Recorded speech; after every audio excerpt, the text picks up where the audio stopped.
So just again, my name is Scarlett Hiller. I'm one of the franchise partners for or at Expedia Cruises. Our annual World Explorer event is hosted by 6 Expedia Cruise locations in Edmonton, and then of course the location in West Vancouver. We are coming up 19 months of where travel has been shut down. The good news is that cruising has begun. Cruise ships have started to sail since June. We now have 4 months of ocean cruises that have happened in Alaska, Caribbean, and Europe. And then river cruising has started up as well this summer. Cruises are operating safely with the highest health protocols, and cruising is by far the safest way to travel. Right now, we're almost at 50 or past 50% capacity of cruises back in the water since the initial shutdown. We have had many customers that have booked through Expedia Cruises that have sailed, and we are getting rave reviews on their cruise experience in this new world, which is fantastic. I just want to reiterate why you want to use a travel advisor with Expedia Cruises. So we offer expertise with hundreds of different cruise ships and lines, and our travel advisors can help you find the right cruise for you. Pricing, you will never pay less booking direct with cruise lines, and that is such an important point. Many times booking with a travel agent will provide you better prices. Plus, they can get extra amenities. Booking with Expedia Cruises, we block group space on hundreds of sailings, and can offer you better pricing and amenities such as shipboard credits compared to booking direct. It is so important that you get all of the information you need to travel now. So we provide that information regarding passports, your visas, entry requirements, COVID testing, and vaccination protocols. And then we are always here to assist you in emergencies. When problems occur, we are here to help. And then finally, the ability to have your entire vacation package planned and monitored by one person. So if you are ready to travel, we are ready to help. We all believe at Expedia Cruises, the time is now. The time is now to plan. The time is now to plan for those vacations 2022, 23, and beyond. And for those people that are interested in traveling now, we are here to help, to guide you. The last year has been challenging, and sometimes what makes us smile is the thought of where we can go next. So whatever your dreams are, our Expedia Cruise consultants can help you make that come true. At Expedia Cruises, we are here and committed to finding you the best value for your travel dollars. So without further ado, I'd like to introduce our next presenter, and that is Carl Canstatter, who is the Director of Expedition Sales from Silversea Cruises. So welcome, Carl. Thank you very much, Scarlett. You're welcome. Okay, well, thanks very much, and thank you everyone for being here and for taking the time out during your evenings to listen to all of us talk about the things that we are most passionate about. And we love working with Expedia Cruise Ship Centers and just trying to spread the joy of travel. And I'm so happy because I was really fortunate to have been in the Galapagos about 3 weeks ago. I've been home for just under 2, I suppose. And we are sailing again, and the world is reopening. And it's such a pleasure to know that that is happening. So yeah, there I am with the giant tortoises at one of the research centers on San Cristobal Island just a couple of weeks ago. There was a question about testing, and that's what's making all of this possible. The concept of being able to go back and go test traveling right now is we're trying to make it as safe or safer than it would be to walk down Main Street in your hometown. And we have, Silversea has operated since mid-June, about 45, 46 cruises, and we've moved over 12,000 guests in that time. And we have had a couple of cases where we've caught people, or I don't mean caught, but we've caught COVID prior to people embarking. And there were 3 or 4 cases where people presented with symptoms. We put them in the isolation suites, and it was all handled perfectly well. And they were escorted off the ship, and then we assisted them in getting home.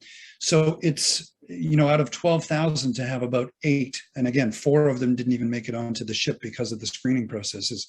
It really means that we're doing something very, very well, and it's working. So it is time to get back out there, and it's time to start cruising again. Silversea, our ships are really quite small, and that's what affords us the opportunity to go to over 900 different destinations.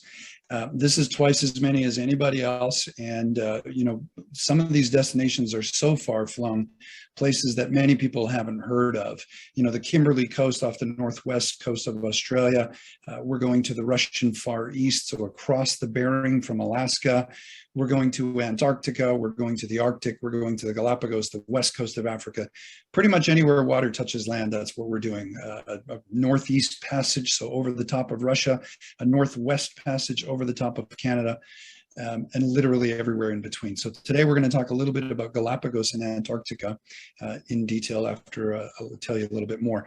What getting into those destinations means with these small ships, and Kathy touched on this, it's getting to places where the larger ships can't go. And so when it's in expedition, the ship becomes a platform from which we go and explore these areas. And even on the classic side of things, you can see this image on the right-hand side. We're sailing under the Tower Bridge of London. There are 2 cruise lines in the world that can do this. And we're sailing under the Tower Bridge of London. So when our itinerary says London, there isn't a bracket beside London that says Southampton or Greenwich or Dover. We mean London. You're sailing up the Thames, tying up beside the HMS Belfast, and you're downtown. So we really mean it when we say that we're taking it to places that the other ships can't go. Our largest ship in terms of guest capacity is 608 people. So when you compare that to some of the ships that are out there these days, you can understand why we're getting into ports that the 4,000 and the 5,000 and the 6,000 passenger ships cannot get to. And there's nothing wrong with those. It's just a different style of traveling. Our smallest ship was the one I was just on in the Galapagos at 100 guests. So those are some pretty small ships when you consider what's happening out there. They're intimate small ships, but everything is suite accommodation. So all of the suites are suites. There are no inside cabins. Everything is a suite. Everything is exterior, and about 80% of our suites are veranda suites. Superior service. Every suite category, from the bottom to the top, comes with butler service included, gratuities included, Wi-Fi included. We're truly all inclusive to the extent now that we're including limo service from home to the airport, your international airfare, all the transfers. If there's a pre-hotel needed because of the flight schedule, that's included. Shore excursions starting next spring are included. As I mentioned, butler service and gratuities, premium beverages, etc. Getting you home with that international air, and then the limo transfer back home. And when we're talking about expedition, everything I'm going to be talking about in the Galapagos and Antarctica, all the enrichment lectures, the flights that we need domestically, the expedition team, when we get off the ship by Zodiac, when we step foot on Antarctica, the cold weather parka, all of those things are included as well. So truly all inclusive when you consider that a limo is coming to your door to pick you up at the beginning of this. So we're going to talk a little bit more about expedition. And this again provides all of these incredible means to discover, because these ships are taking you to places. We talked about small ports, but in the case of expedition, the ships are taking you to places that you cannot get to on your own. It's impossible. So we take these small ships and again, use them as a platform from which to go and explore, either by Zodiac or on foot, sea kayak. And the expedition team, these are the experts. These are the historians, the geologists, the marine biologists, ornithologists. They're bringing it to life. They're giving your lectures. These are truly enrichment voyages because the expedition team are there describing things along the way. And these are folks with undergraduate degrees, graduate degrees. They've written books. They've had books written about them. One of our expedition leaders is a woman who was the very first woman to scuba dive in Antarctica in 1988. Who do you want to take? Who do you want having take you to Antarctica? Somebody like that who's been, over 100 times and was scuba diving there in the 80s. So our expedition fleet is made up of these 4 vessels, ranging in capacity from 100 guests to 274. So again, these are really small vessels. So what do I mean by expedition cruising? Well, I'll tell you what it's not. It's not this. And these folks are not on expedition. And there's nothing wrong with that. Typically, when people are starting out, they're younger. They have younger families. They may not have as much disposable income. They may not have as much vacation time. And a cruise ship that is the destination, those ships with wave pools and zip lines and go-karts, the ship is the destination. That's wonderful. But as we get older and more established in our careers and we've got a little bit more disposable income, we decide that we want to travel with fewer people. A smaller ship with fewer people and more amenities and more comfort. Why do we move from economy class to premium economy airfare or from premium to business? Because there's more space, it's more comfortable, there's more choice. That's why we do it. So similarly with expedition. And again, expedition, then those ships are the platform from which we go and explore these incredible parts of the world. So now let's talk about the Galapagos a little bit more. 2 different itineraries. They can be done back to back. Each one is 7 days. So when you combine them, it's 14 days. You will never visit the same site twice. You might visit the same island, but you'll be visiting different sites on the same island. So these 2 itineraries, very comprehensive if you do them back to back. Most people do one, and it's a Saturday to Saturday cruise. We start in Quito. So your the limo picks you up at your door. International Air takes you to Quito, Ecuador. We spend 2 nights there and then fly over to the islands. Your internal flights, your domestic flights are included, and then 7 nights aboard our brand new ship in the Galapagos. A lot of people will ask, what's the best time of year to go? It really depends on what you want. If you don't mind sort of hotter, more humid, muggy weather, and the mid-80s doesn't bother you, then you might want to go anytime between January and May.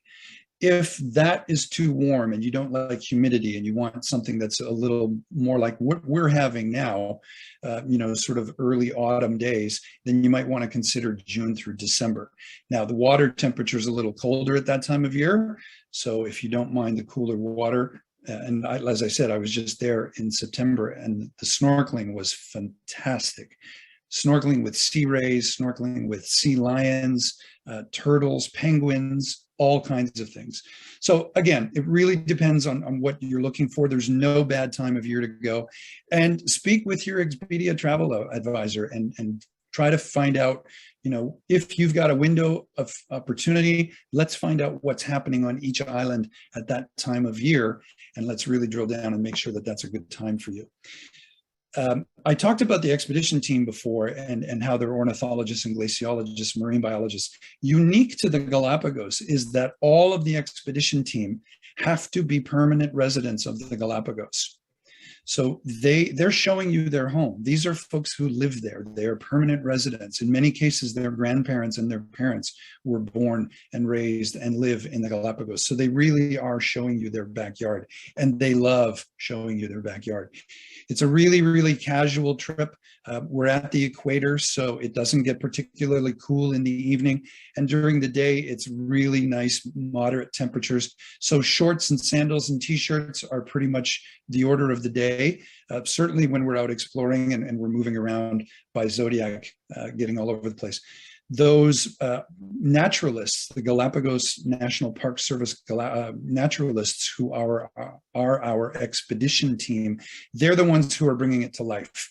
So we go out in small groups of 8 to 10 people per guide, and the guide is describing everything and explaining it and bringing it to life for us, talking about the wildlife, talking about the marine life, talking about the volcanic nature of the islands, everything you can imagine. And then each one of them has a specialty, and each one of them will give a lecture at one point during the cruise. So we explore on foot, we explore by Zodiac, and we also explore by sea kayak. So a number of opportunities over the course of the cruise, I believe 5 different opportunities on each of those 2 itineraries, at which point you can get in a kayak and go and explore. And I had the most incredible experience a couple of weeks ago where for some reason, the 2:30 time slot was full. I couldn't go. So I looked at the 4, I went back down at 4. Nobody was signed up for the 4 o'clock time slot. They gave me my own solo kayak, and one of the guides followed me in a Zodiac just from a safety perspective, but I was kayaking by myself, and about 20 or 25 spotted eagle rays were in the water with me. And if I dipped too far with my paddle, I'm sure I would have hit them. And it was turquoise blue water like this. It was absolutely spectacular. So there are some amazing opportunities. It's the only place in the world where you can snorkel with sea turtles and penguins, Galapagos penguins. The snorkeling is phenomenal. Again, about 5 opportunities per itinerary. We provide all the snorkeling gear. And currently, with COVID protocols, we are giving you a brand new mask and snorkel. So you walk into your suite, and in addition to the backpack and the water bottle that we provide, we're giving you a brand new mask and snorkel for you to take home. So we provide all the gear. An amazing destination for kids. This is my son, Alex, and we were there in 2018 when he was 5. And when I told him a couple of weeks ago that I was going to the Galapagos, we only accept people that are fully vaccinated at this time. He knew that, and he was rather displeased with me that I was going back to the Galapagos without him, but I couldn't take him because he's not vaccinated yet, because he loved it. It's an incredible destination for kids because there's really nothing they can get into that's harmful. 97% of the Galapagos is undeveloped. So we arrive at these beaches, these pristine areas, and there are no yacht clubs, no marinas, no condo developments, no hotels, no speedboats. It's just us and this beautiful, pristine beach. So you take kids there and they just wander the beach and beachcomb and pick things up along the way. And the wildlife that we encounter know no fear of us, and they know that we're not a predator of theirs. So they're not concerned, and they're not going to lash out and attack us. So you're fine from that perspective as well. The kids see this wildlife from a few feet away, and there's no fear that the wildlife is going to harm us or hurt us. So here's our brand new ship. She was ready last year in July, but obviously we couldn't sail. So she started sailing in June of this year, designed and built with the Galapagos in mind. Look at all of this glass. One of the design features was to make sure that you could look out and see the Galapagos from anywhere you are in the ship, whether it's a dining room, a lecture hall, whatever it might be. This is how we arrive. So you arrive at the marina. There is no dock facility in the Galapagos that's large enough for any of the cruise ships. So everyone, whether it's Silversea or anybody else, you always arrive at the ship this way. And upon arrival in the ship, we have this area called base camp, which is another way to explore the Galapagos. Even when we're sailing, we've created a mini museum all about the Galapagos. And that's the sort of traditional way of looking at things. Here's the modern way of looking at things. The podium that you see in the lower right-hand corner, you can pull up anything about the Galapagos. Imagine Google at sea, but specifically for the Galapagos. And you can pull up anything you want to. Listen to the call of a bird that you saw. Listen to the whale song of a whale that you saw. Look up anything you want, and it displays all on this massive wall-to-wall, floor-to-ceiling screen. The suites are absolutely spectacular. This ship, everyone's been raving and raving and raving about this ship. I can't say enough about it. And just how well laid out it is. It's certainly comfortable and luxurious, but from an expedition perspective, it's laid out extremely well. Kathy talked about fireplaces on board, and this is one of the parts of the ship that I absolutely love. At the stern on deck 4, we've got this open fireplace. So just a wonderful place to hang around post-dinner and have a drink and just sit there and enjoy. That's a very iconic spot in Galapagos called Kicker Rock. All right, and moving on to Antarctica. This place is unlike anything you've ever seen in the world. I've been really fortunate in my travel career of 35 something years to have been to 74 or 70 something countries. There's nothing in the world like Galapagos. You know, you travel somewhere and you say, well, it's like this, but without the palm trees, or it's like that, but the food's better. We always make these comparisons, and you cannot compare the Antarctica to anything else, not even to the Arctic. It's that unique. So one of the questions that comes up about expedition very often is, do I have to be a triathlete? How fit do I need to be to do this? And you can see here, this is a fairly level landing at this gravel beach where we are. So we say that if you can play a round of golf, if you can climb a couple of flights of stairs, if you can walk the mall for a little while, you can do this. This is a wet landing. We give you all sorts of ideas of packing lists and where to get the right boots and that sort of thing. In this case, the tide's going out, so we're asking our guests to do a wet landing and then walk ashore again over this relatively flat, even surface. So if this is as much activity as you're looking for, that's fine. That's as much as you need to do, because the wildlife will come to you. You're really in the middle of things. You're in the thick of the activity. If you're looking for something more active, of course, with all of these expedition members on board, there's always somebody who's willing to take you up and go do a hike to some really gorgeous lookout. And while we have some guests ashore, because we're limited in how many people we can take ashore for environmental reasons, we take the other group of guests Zodiac Cruising.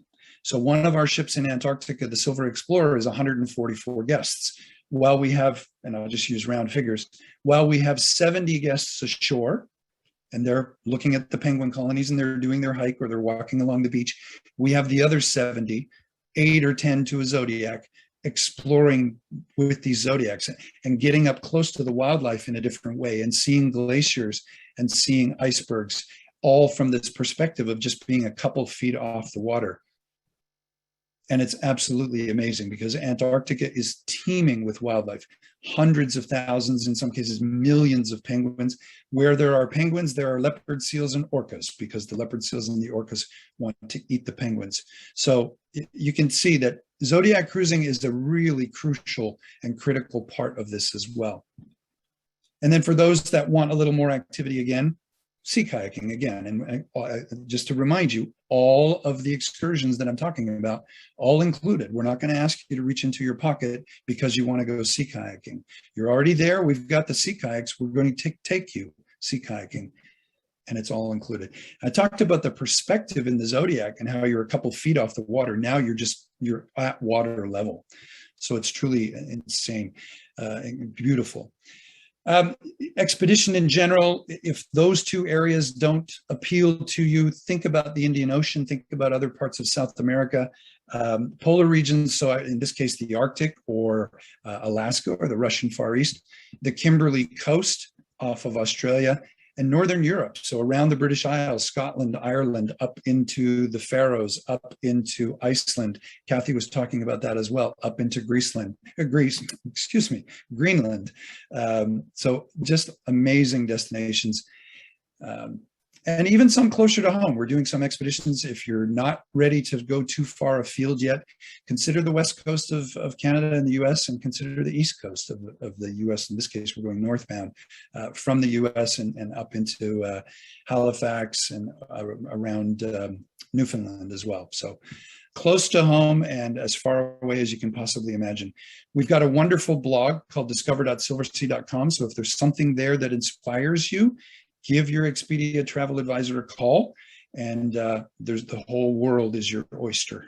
So thank you very, very much. And when you do get out traveling again, it's have a wonderful time. It's time to get back out there again, and it's safe. I promise you. Thank you very much, Carl.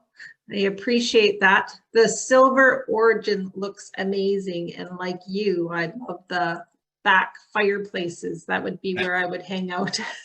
It's stunning. It's stunning. Yeah. And who knew we were going to have open flames on a ship? Yeah, exactly. I was thinking that when I saw them first. So no, that's wonderful. You had only one question, but I think you answered it. And Sarah asked, how small are the ships? But I think with your fleet slide, you answered that question. I hope, Sarah, that you got the answer that you want. If you haven't, please reach out to your travel consultant, and he or she will be able to give you all of the details about the ship that you're most interested in. So again, thank you very much, Carl. Like you said, travel is starting right now. It is safe to do so. People are booking for 2022, 23. The space already for a lot of these destinations are already filling up, and some of your sailings are already sold out, I know. So the time is now to book them. A lot of the suppliers, i.e. Silversea Cruises, there's flexible booking options. So the investment for you to book now is pretty low stress at this point in time. Yeah, it's protected. Yeah. And just quickly on the dates, particularly holiday dates and things like that, or when kids are out of school, if you're thinking Galapagos or Antarctica, those are really starting to fill up quickly. So take a look and give it, start to think about that. Thank you very much. Thank you very much.